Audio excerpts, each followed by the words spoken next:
여러분 안녕하세요. 반갑습니다. 모처럼 밝고 환한 날씨입니다.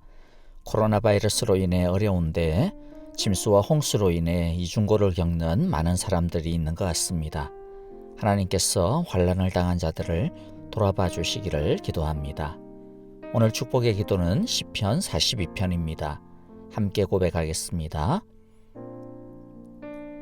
하나님이여, 사슴이 시냇물을 갈망하듯이 내 영혼이 주를 갈망합니다. 내 영혼이 살아계신 하나님을 애타게 그리워하는데 내가 언제나 나아가서 하나님을 뵐 수 있을까? 내가 밤낮 부르짖어 눈물이 내 음식이 되었으나 사람들은 내 하나님이 어디 있느냐 하고 종일 나를 비웃는구나. 내가 전에 기쁨의 찬송을 부르며 명절을 지키러 가는 군중들을 하나님의 집으로 곧잘 인도했는데 내가 지난 일을 생각하니 마음이 상하는구나. 내 영혼아, 어째서 내가 낙심하며 내 속에서 불안해하는가? 너는 내 희망을 하나님께 두어라. 나는 내 구원이 되시는 하나님을 찬양하리라. 아멘. 이 시간 우리 함께 찬양을 드릴 때 오늘은 제대로 노래를 할 줄 아는 정통파 여자 가수 알리씨의 찬양을 함께 하겠습니다. 역시 같은 목소리라도 누가 사용하느냐에 따라서 완전히 달라지는 것 같아요. 큰 은혜가 있기를 바라고요. 그리고 설교 마친 다음에 찬양과 기도 시간에 드리는 찬양도 꼭 함께 해주시기를 바랍니다. 최근에 많은 사람들에게 큰 힘과 감동을 주었던 찬양입니다. 자, 이제 우리 함께 알리씨가 불러드리는 목마른 사슴 시냇물을 찾기에, 그리고 내게 있는 향유옥합 두 찬양을 함께 드리겠습니다.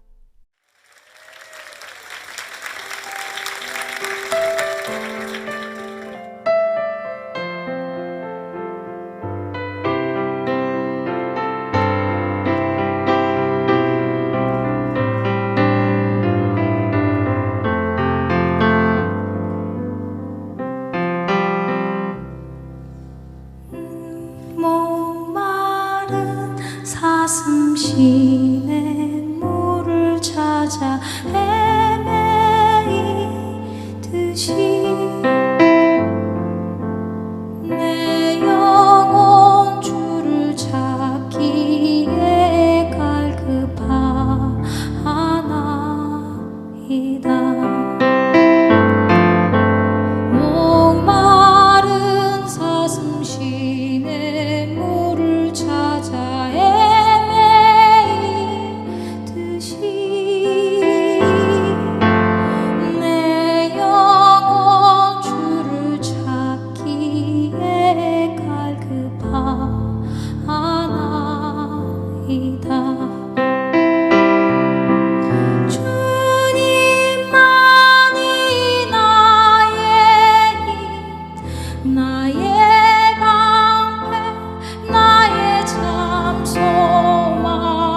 오늘의 말씀은 신명기 21장 15절에서 23절입니다. 제가 먼저 15절을 읽습니다. 어떤 사람에게 두 아내가 있는데 한 사람은 사랑을 받고 다른 한 사람은 사랑을 받지 못하다가 사랑받는 아내와 사랑받지 못하는 아내가 다 같이 아들을 낳았는데 맏아들이 사랑받지 못하는 아내의 아들일 경우에 남편이 자기의 재산을 아들에게 물려주는 날에 사랑받지 못하는 아내에게서 난 맏아들을 제쳐놓고 사랑받는 아내의 아들에게 장자권을 줄 수 없다.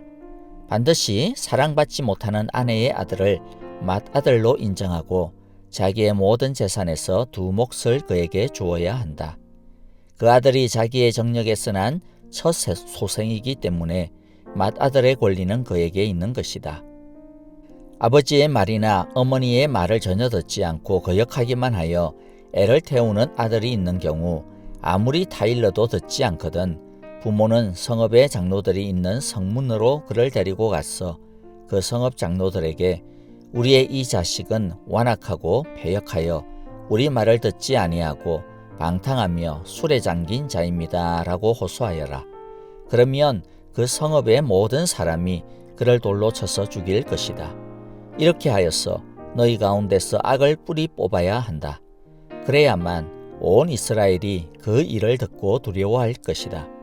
만일 어떤 사람이 죽을 죄를 지어 너희가 그를 처형한 후 그 시체를 나무에 매달 경우 그 시체를 밤새도록 그대로 두지 말고 그날에 그를 매장하여라. 나무에 달린 사람은 하나님께 저주받은 사람이기 때문이다. 그러므로 너희는 시체를 그대로 두어 너희의 하나님 여호와께서 주신 땅을 더럽혀서는 안 된다. 아멘. 오늘 말씀은 가정에 대한 말씀인데요. 가정의 질서에 대한 것을 다루고 있습니다. 첫 번째 사례는 장자권에 대한 원칙이고 두 번째 사례는 폐륜적인 아들에 대한 처리 규정입니다. 그리고 마지막에 사형당한 시신에 대한 짧은 이야기가 나옵니다. 공통점이 없어 보이는 이 세 이야기는 사실 한 가지의 공통점이 있습니다. 그것은 약자를 보호하시는 하나님의 공의의 법이라는 공통점입니다.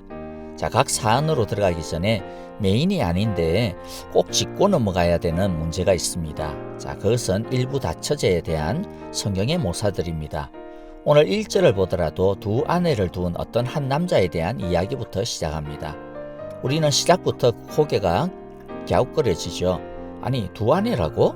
그러면 일부 다처제인데? 그러고 보니까 성경에는 여러 아내를 둔 경우들이 많이 나오긴 하지. 아브라함도 아내가 여럿 있었고 야곱도 그렇고 다윗도 그렇고. 아니, 그러면 일부 다처를 하나님이 허용하시는가? 아니, 하나님은 일부 다처도 좋다고 하시는 건가? 그러면 오늘날도 일부 다처제를 해도 되는 건가? 이런 질문이 이제 생길 수밖에 없는 거죠. 그래서 좀 이야기를 나누어야 될 것 같습니다. 이것을 이해할 때에 원리 원칙과 현실의 문제, 이 두 개의 관점에서 이해를 해야 합니다. 성경에는 일부 일처만 해야 한다든지 여러 아내를 두면 지옥 간다든지 이런 명시적인 규정들은 없습니다. 그런 명시적인 명령이 없다고 해서 그렇다고 해서 아이고 그러니까 해도 되구나 그런 식으로 접근하면 너무 단편적이고요. 자, 성경 전체의 흐름과 의미를 보아야 됩니다. 성경 전체의 흐름과 의미를 보면 하나님은 일부 일처가 바른 방향이라고 일관되게 가르쳐 주십니다. 예를 들면 아담에게 하나님은 한 아내만을 만들어 주셨습니다. 여러 만들 수도 있었는데 한 아내만을 만들어 주셨죠. 하나님이 만드신 첫 결혼, 첫 가정은 한 남편과 한 아내였습니다. 자, 신약 성경에서도 마찬가지인데요.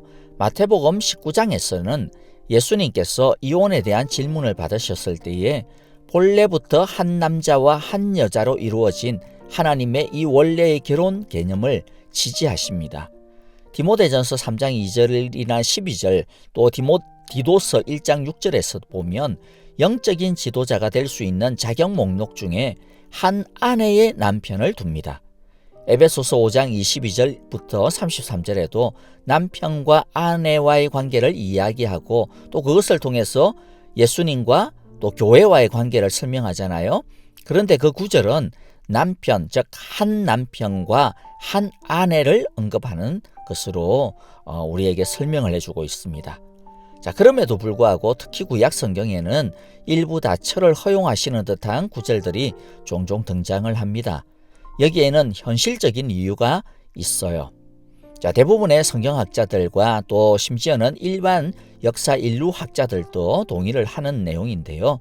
역사적으로 보면 그것은 여성의 보호 차원이고 그렇게 함으로써 결국 공동체 전체의 유익에 부합되기 때문이라는 것입니다.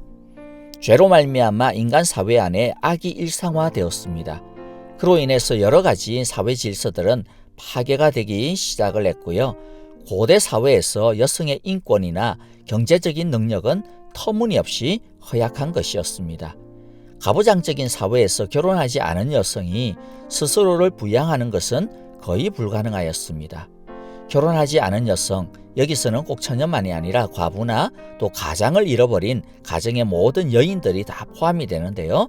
그런 약한 여성들은 창녀나 노예가 되곤 했습니다.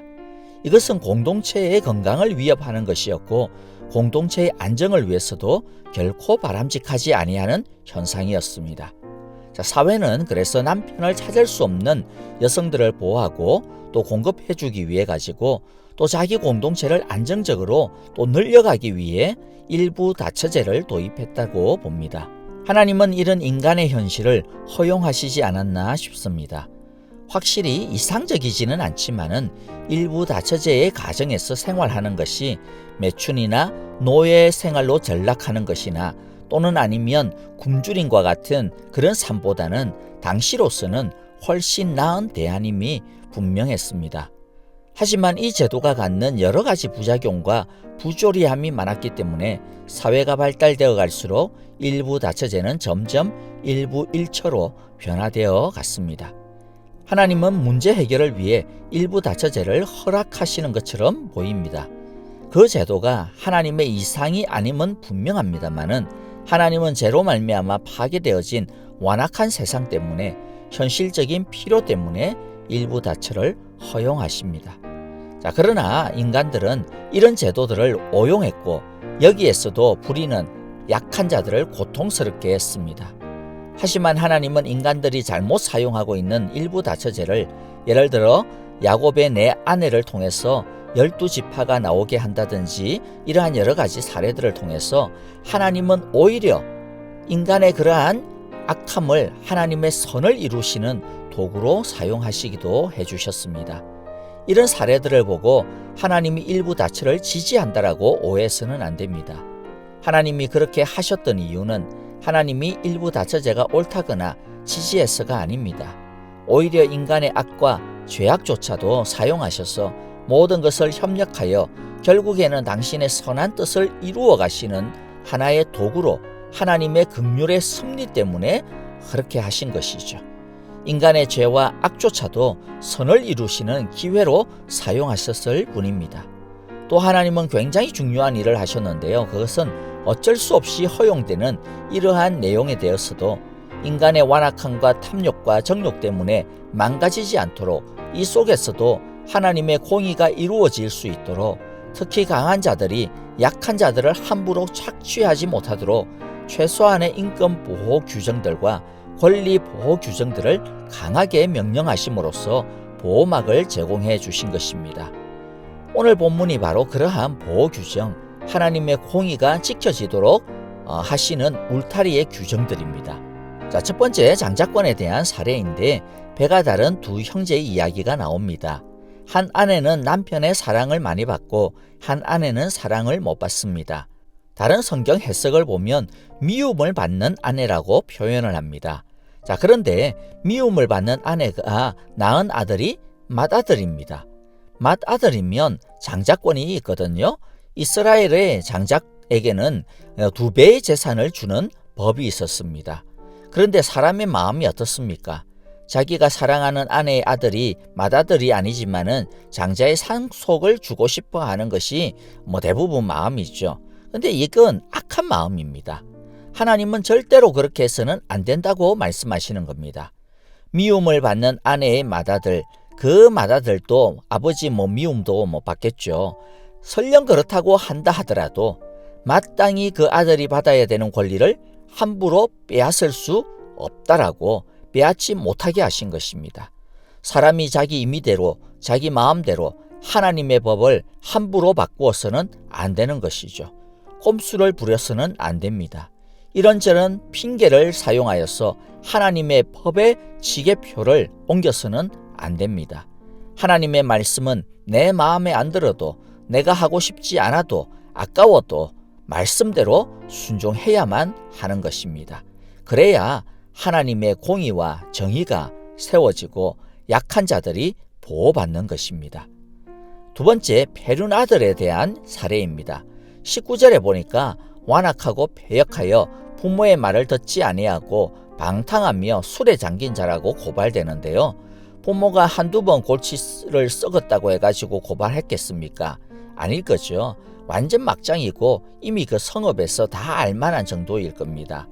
이 아들은 자기 힘을 믿고 자기 젊음을 믿고 나이든 부모를 핍박하고 거역하고 어쩌면 완력을 행사하는 것이 일상화가 되어진 아들일 것입니다. 이 부모는 약자입니다. 더 이상 아들을 힘으로나 경제적으로나 이길 수 있는 힘을 잃어버린, 아들에게 기대어 살 수밖에 없는 노인이 되어져 버린, 모든 생활력이 상실되어져 버린 부모, 가정 안에서의 약자인 것이죠. 이런 일들이 오늘날에도 종종 접하게 되는 뉴스들이 아닌가요? 자, 하나님은 강한 자가 되어버린 아들이 약자가 되어버린 부모에게 행하는 불의에 대하여서 엄중하게 처리하라고 하시는 것입니다. 마지막으로 갑자기 사형을 집행하는 한 규정을 말씀합니다. 죽을 죄를 지어서 죽임을 당하여 나무에 매달아 두었더라도 밤새 두지 말고 그날에 장사를 지내 주어야 한다라고 이야기합니다. 물론 이것이 나중에 예수님의 십자가 죽음과 연결이 되는 구절이기는 합니다만은 본문 안에서만 보자면 이것은 사형수의 인권에 대한 규정이라고 할 수가 있습니다. 하나님의 저주를 받은 죽음이라 할지라도 어쩌면 가장 취약한 약자이죠. 그러나 그런 약자일지라도 하나님은 보호받아야 되는 영역이 있음을, 함부로 해서는 안 되는 영역이 있음을 가르쳐 주시는 것입니다. 말씀을 정리하겠습니다. 일부 다처는 하나님의 원래의 아름다운 의도와 원칙이 인간의 죄와 완악함 때문에 파괴되어진 세상 속에서 나타난 기억물이지 아름다운 것이 아닙니다. 그러나 하나님은 그런 불의를 통하여서도 하나님의 의를 이루어 가셨고 또 약한 자들이 보호받을 수 있도록 하나님의 정의의 울타리를 쳐주셨습니다. 약한 자를 지키시고 보호하시는 하나님의 마음을 우리가 기억해야 할 지점입니다. 스스로 이 세상에서 약하게 느껴집니까? 힘이 없다라고 느껴집니까? 그러나 하나님은 바로 그런 약한 자들의 울타리가 되어주십니다. 하나님이 보호자가 되어주심을 기억하시기를 바랍니다. 그리고 우리도 우리 주위에 약한 자들의 마음의 울타리가 되고 또 실제로 도움의 울타리가 되어줘야겠습니다. 하나님이 우리에게 울타리가 되어주셨듯이 우리도 하나님을 본받아 그런 울타리가 되는 것이 주님의 마음을 닮아가는 저와 여러분들의 모습일 것입니다. 함께 주기도문으로 기도하겠습니다. 하늘에 계신 우리 아버지, 아버지의 이름을 거룩하게 하시며 아버지의 나라가 오게 하시며 아버지의 뜻이 하늘에서와 같이 땅에서도 이루어지게 하소서. 오늘 우리에게 일용할 양식을 주시고 우리가 우리에게 잘못한 사람을 용서하여 준 것 같이 우리 죄를 용서하여 주시고 우리를 시험에 빠지지 않게 하시고 악에서 구하소서. 나라와 권능과 영광이 영원히 아버지의 것입니다. 아멘. 이제 우리 찬양과 더불어 기도하실 때 오늘 말씀을 따라 기도합니다. 약한 우리의 울타리가 되어주심을 감사합시다. 그 하나님의 선하심을 의지합시다. 그리고 우리도 하나님의 뜻, 예수님의 성품, 성령님의 능력을 따라가기를 기도합시다. 코로나 바이러스로부터 사랑의 교회 온 가정과 일터를 보호하여 주시고 특별히 이 사회에 아주 취약한 곳에 있는 사람들을 지키시고 보호하여 주옵소서라고 기도합시다. 오늘 하루 우리를 어여삐 여겨주시는 하나님의 따뜻한 마음과 손길을 느낄 수 있기를 바라고요. 내일 아침에도 우리를 기다리시는 하나님 앞으로 다 함께 나아갑시다. 감사합니다. 안녕히 계십시오.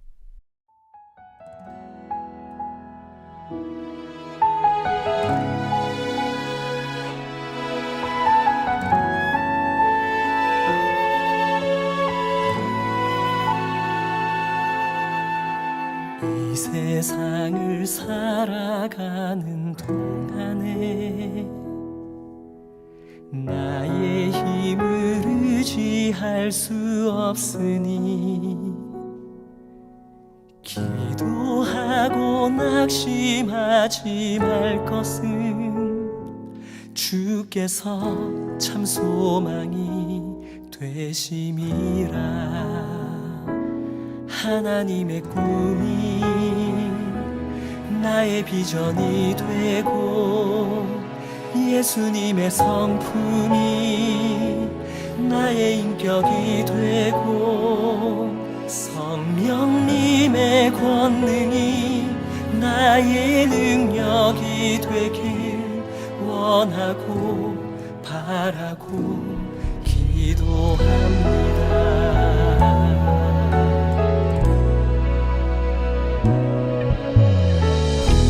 세상을 살아가는 동안에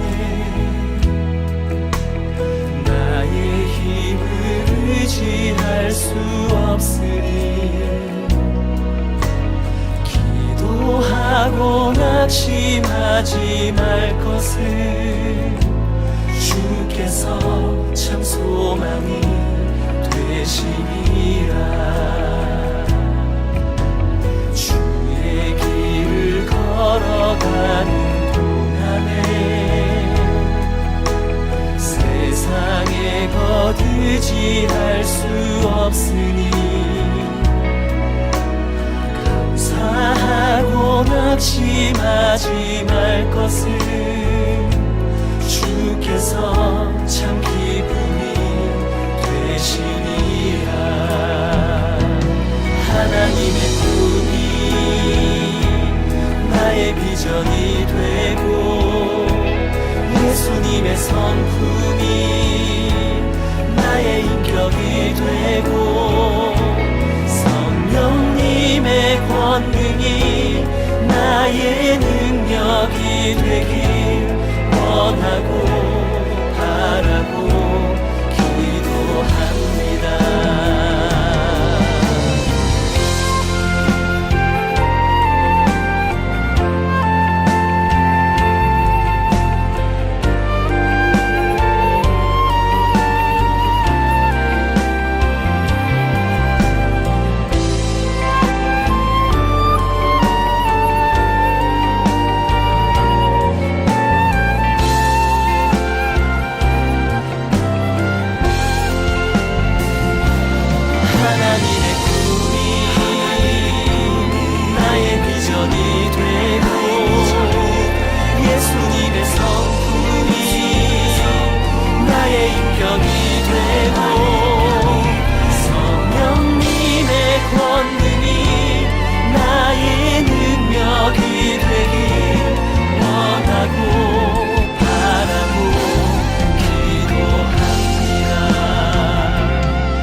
비전이 되고 예수님의 성품이 나의 인격이 되고 성령님의 권능이 나의 능력이 되길 원하고 바라고 기도합니다.